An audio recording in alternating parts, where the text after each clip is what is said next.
really immense flooding risk. Great. Michael Washington wants to know what's the chain of custody for the plastic that is pulled from the ocean and rivers? Yeah, it's a great question, Michael, and it's part of the presentation I left out. I was thinking, is there anyone going to pick me up on that? So what's really important is that the plastic that's in the middle of the Pacific Ocean is difficult to get to. It's 5 days sailing from land to get there. And that means the cost of us collecting that plastic is much, much higher than other plastic that you might find.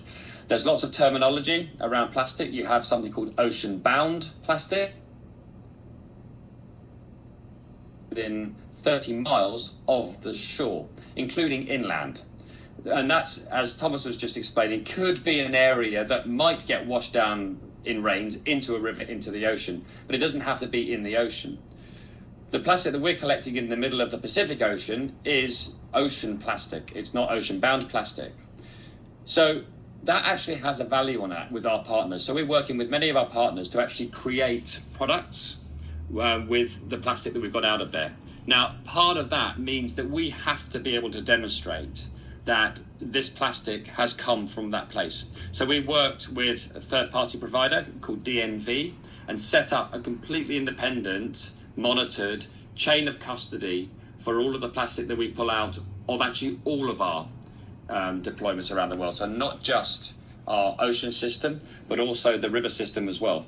And that actually means that the plastic that's come from the ocean, we can work with our partners to create products that we can then sell with, we've repurposed that into other products that we can then sell. And that has an additional value on it because people know that this plastic is one that's come from the middle of the ocean. So again, just as a quick example, there's a whole side to the sorting and recycling of the plastic, both from oceans and from rivers. In the bottom right-hand side are these sunglasses that we created with a Italian designer fashion house, the same people that make Gucci and Prada sunglasses.